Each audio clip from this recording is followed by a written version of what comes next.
Let's talk tactics of the left. What's going on, America? Kev from Kevin's Corner, where I try to make sense out of nonsense. Yeah, I want to talk to y'all about some tactics of the left. Things that they do to win arguments because, let's be honest, they can't win on the merits of most of the stuff that they're pushing. So they've developed all of these different tactics to win an argument or to silence an opponent that they're, debating with, deflect, all of those things. So we're going to go ahead and try to break some of this down by exposing some of the usual tactics that the left presents so that they could win an argument, okay? I hope you're taking notes. Buckle up, because this ride might just get bumpy. Before we get into this video, make sure you hit like, share my videos, subscribe if you haven't subscribed already. Also, make sure that your notifications are on and they're set to all. Now, let's get into this. But first, quick commercial break. For years now, people have been setting up a little contest between crypto and gold. But that's like comparing a truck to an SUV. I mean, both carry stuff and travel from A to B, but they do different jobs. Now, gold's job is to keep the value of your money safe and preserve its value. And since Ukraine and the oil and inflation crisis, it's done a brilliant job compared to stocks and other investments. So if you're worried about what's going on right now, and who isn't, just talk to a professional at Noble Gold about precious metals and IRAs for your retirement. They'll put you straight on your options and hold your hand throughout the whole setup process. And this month, for any qualified IRA, you'll get an incredible 3-ounce silver American Virtue coin, completely free as a thank you. And all you got to do is call 877-646-5347 right now to find out more, or you can visit noblegoldinvestments.com. And that is noblegoldinvestments.com. Now, let's get back to this video. So, number one, whenever you want to win an argument that doesn't make sense, all you have to do if you're on the left is add phobe to the end of whatever policy that you're pushing. Because when you use phobe, that means that that person who you're discussing the conversation with, that means they have an unhealthy fear of something. So when you put phobe on the end, it's no longer, I just disagree with whatever you're talking about or whatever policy it is because it doesn't make sense. Because if they had to argue why it makes sense, then the left would never win. See, well, give you an example. Transphobia. When they try to tell you that it's okay for a child to switch its gender at 9, 10, 11, 12 years old. Do you think that would make sense? Do you think the average American would hear that argument and take it seriously? Yes, that's right. I think that this kid who's 9 is old enough and responsible enough to make that choice. It makes sense. And instead of doing that, man, why would I waste my time trying to convince you of that nonsense? No. See, what you are is a transphobe. Yeah, you hate that kid. That's violence against the kid. By you trying to stop that kid from making choices that can destroy their future, that they could regret, all of that, by you trying to do that, you're really trying to erase the kid. That's an attack on that kid. And the only reason you're doing that and trying to protect that kid from that is because you're a transphobe. No, I'm not. I'm just a rational person that knows a kid shouldn't be making that decision and adults shouldn't be influencing them. That's just one tactic. We can give you many more examples. Okay, now, number 2, whenever they want to present something that doesn't make sense, what they use is racism for all occasions. That's right, racism for all occasions. So now how are you, if you're a Democrat, going to get in somebody's face and tell them why these next couple topics make sense? Can you imagine sitting there trying to tell people, hey, you know what? Kids from preschool to 3 should all be hearing about gender neutrality and all the different genders and stuff like that. What? Why are they even hearing about this? I thought that was settled science. I thought we knew what genders were. I thought we knew what sexes were. What is this nonsense you're speaking of? And how are you going to justify why these kids should know that? Well, why would I try to do that? You know what? What this is you as a white man. Oh, what? You're not white? You're black? Okay, well, that's a black white man. You don't want this because you're systemically racist. You want to keep America straight, white, Anglo-Saxon, middle-class, Judeo-Christian men. Now, what does that do? What it's designed to do is make you back up from that argument based off of something that's not even relevant to the argument. Something that is not even in your mind. So what they've done now is inserted a topic into the conversation that freezes you up. Now you end up being redirected and fighting against the accusation that you not wanting this to be taught to kids is based off of you being racist. It changes the conversation. It takes people from the right brain to the left brain. Makes them go, well, wait, I thought we was talking about kids that might be taught this stuff and it's inappropriate to teach them. But now you're talking about racism? That person's a racist? So now I can't listen to this person present the rational reason why we shouldn't do this. Because all I see is a racist. You think that's the only example? No. What about this one? Critical race theory. Yeah, absolutely. First things first. We don't teach that in class. There's no such thing as it. But the fact that you don't want it taught in class means you're a racist. I mean, not that we teach it, but if we did teach it, you would be a racist if you didn't want it taught. See, because what you're really trying to do is keep all of the white kids comfortable in the classroom by shielding them from the horrific history that they're not even responsible for. And when you do that, you're doing it so that you can shield them from understanding the part that they never played during slavery and Jim Crow and all of that stuff. Now, if you don't want your little white kids to walk around yelling shame, shame, shame, and have a hood over their head and whipping themselves on the back over racism that they had nothing to do with, then you're a racist. You see how that works?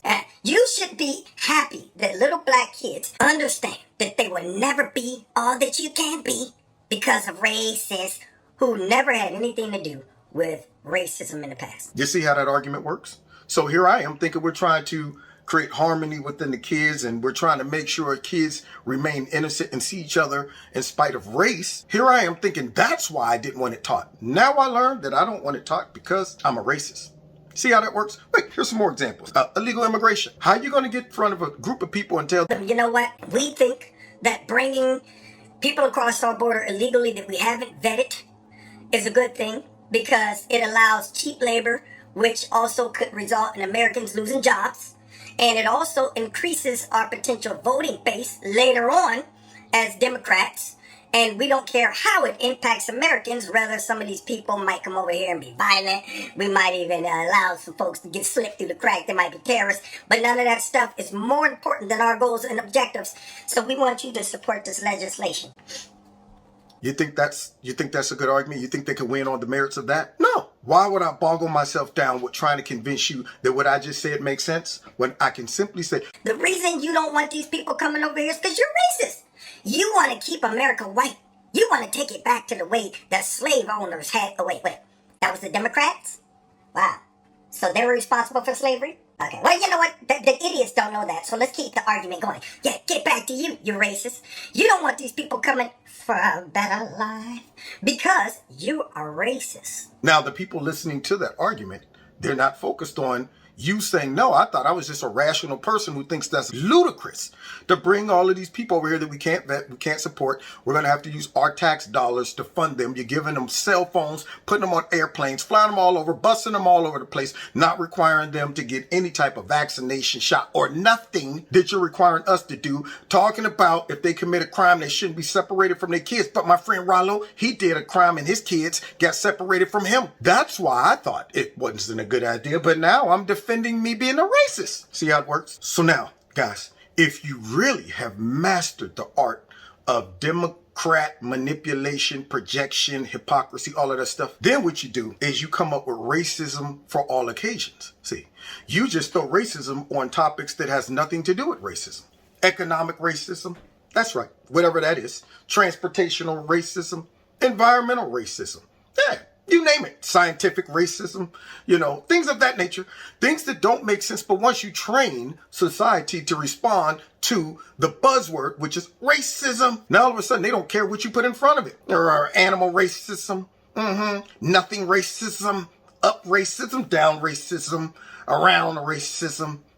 Systemic racism, that's a good one. They use that for all occasions. See, when you really are in trouble as a Democrat and you need to really win an argument, just throw out systemic racism.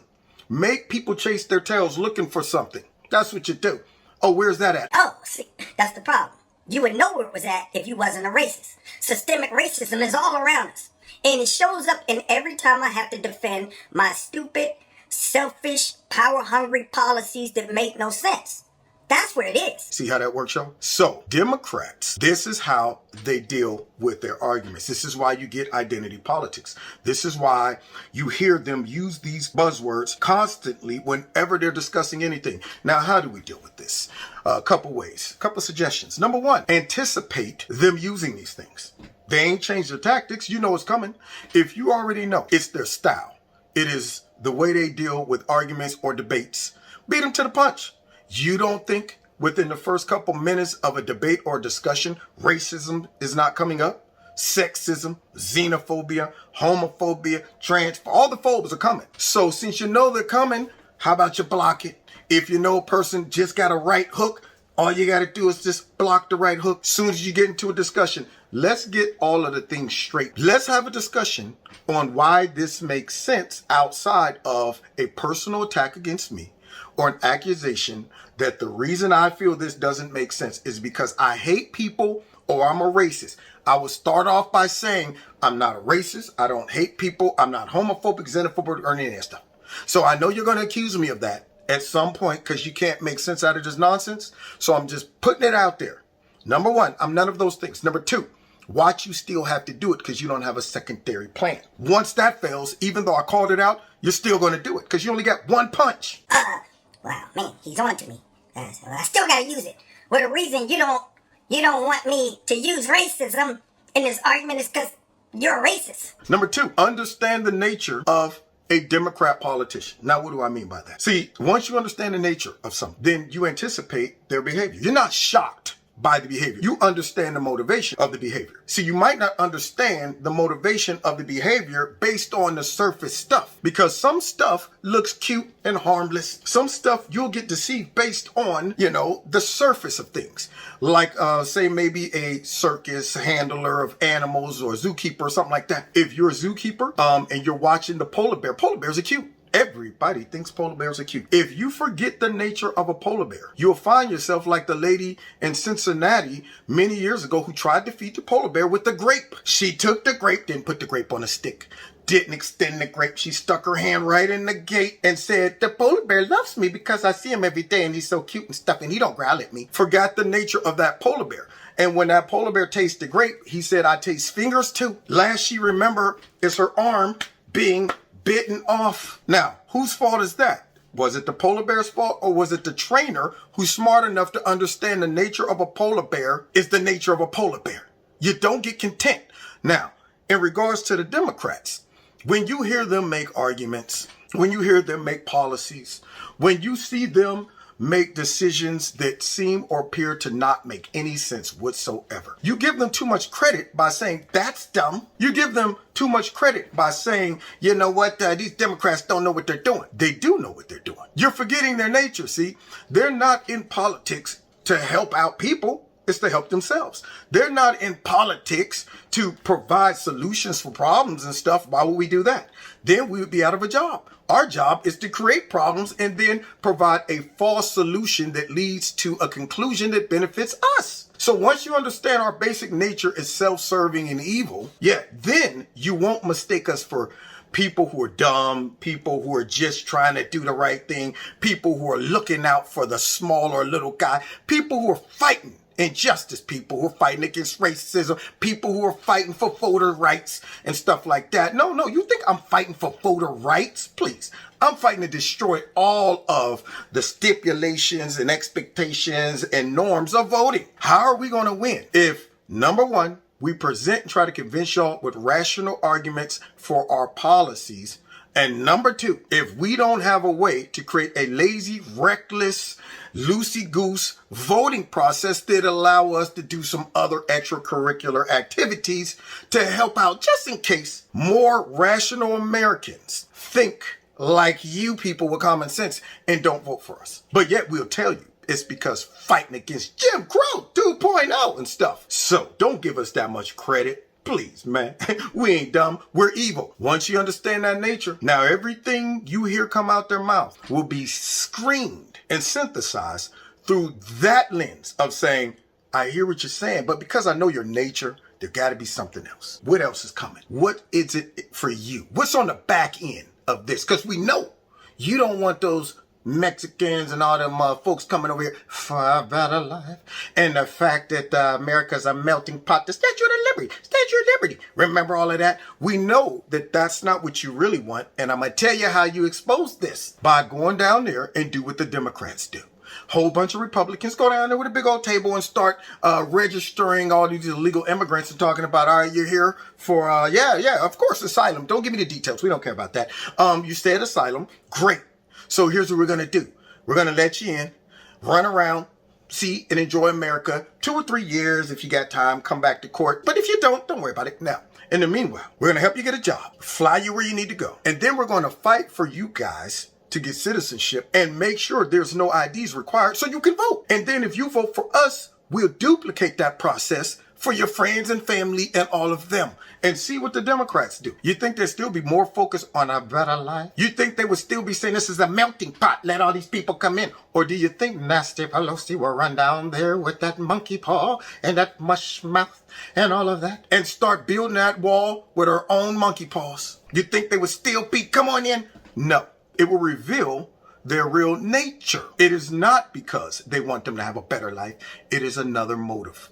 Okay, Statue of Liberty be damned, in the words of Cory Booker. It will come down to just like they treated those Cubans who wanted to come here for real asylum. Not you guys, because y'all will get over here and won't vote for us because you see through all of the stuff Kev is talking about, and you see our real tyrannical motive. So we don't want your kind. You're not the immigrants that we want. You think, y'all, that they really care about all those deaths in the black community? See, you're foolish if you think that. See, you're naive if you think when they come out talking about this is racism and folks getting shot. And it's only in a context. White cops always shooting black people, regardless of what they did, regardless of how they brought it on themselves. Regardless of the facts, the data, the details, the trial, none of that stuff. So if you are naive enough to think that, man, Democrats, man, they always impulsive and they always be blaming stuff and that. No, they know exactly what they're doing. They're not dumb. They're not presumptuous. No, they're evil. That is why they go in and they say, What? Okay, wait. So it was a black person that was waving a gun, fighting the cops, got tased 17 times, and still said, I'm gonna kill all you white folks. Pulled out a gun, aimed it at everybody, and they shot him? Well, you know what? This is a blatant case of police brutality and racism. Come on, Al Sharpton. Come on, Jesse. Come on, all of you. Let's go down there and encourage these black people to get mad and tear up their own neighborhood. Not knowing the details and not able to see that this person brought it on themselves and don't understand the concept of conflict resolution. And we're here to encourage that. Now, don't be calling us. If a regular black person gets shot in our neighborhoods that we run, don't be calling us if it's a kid that's playing around over there, you know, in the playground and catch a stray bullet from all the gang violence. Don't be calling us for that mess, because that person didn't die the right way. The right way, if you want to be a hero in the eyes of a Democrat Party, if you want to be glorified and get your name on jerseys, if you want folks to raise millions of dollars and have Kamala Harris come down to visit you in the hospital and say you are so brave, get yourself shot by a white cop after you've been acting a fool, and we'll make you a hero. This is the nature of the Democrat Party. And once you understand that, you'll never see them again the same way. You'll see through it every time. You'll always be able to say, I hear what you're saying, but I can't forget about your nature, or you wouldn't be a Democrat. Polar bear, it's the nature. They're not going to become a rabbit. I don't care how much you try to make them be a rabbit. They're going to know, I'm a polar bear. And the day you forget that, I will eat your hand as you try to feed me a grape. God bless you. God bless America. We'll see y'all next time in Kevin's Corner. God bless you. God bless America. Don't forget to hit that like button. Share my videos. Find me on Facebook, Twitter, Instagram, all those good things. And please check out Extreme Teas, my sponsor. If you like their products, please click on the link below this video. Put Kevin in a promo code. You'll get a 20% discount. If you'd like to donate to Kevin's Corner, feel free. The links are below this video. If you want to be a part of my $2 a month club, also feel free to do that. All it entails is you simply dropping $2 a month into one of those links below the video. Or if you want, you can drop a nice big fat lump sum in there to offset the stuff that we know goes on with big tech. If you haven't subscribed to my channel, please subscribe. Make sure that you are still subscribed. And finally, set your notification button to all, because YouTube is playing games, y'all. Now, God bless you. God bless America. See y'all next time in Kevin's Corner.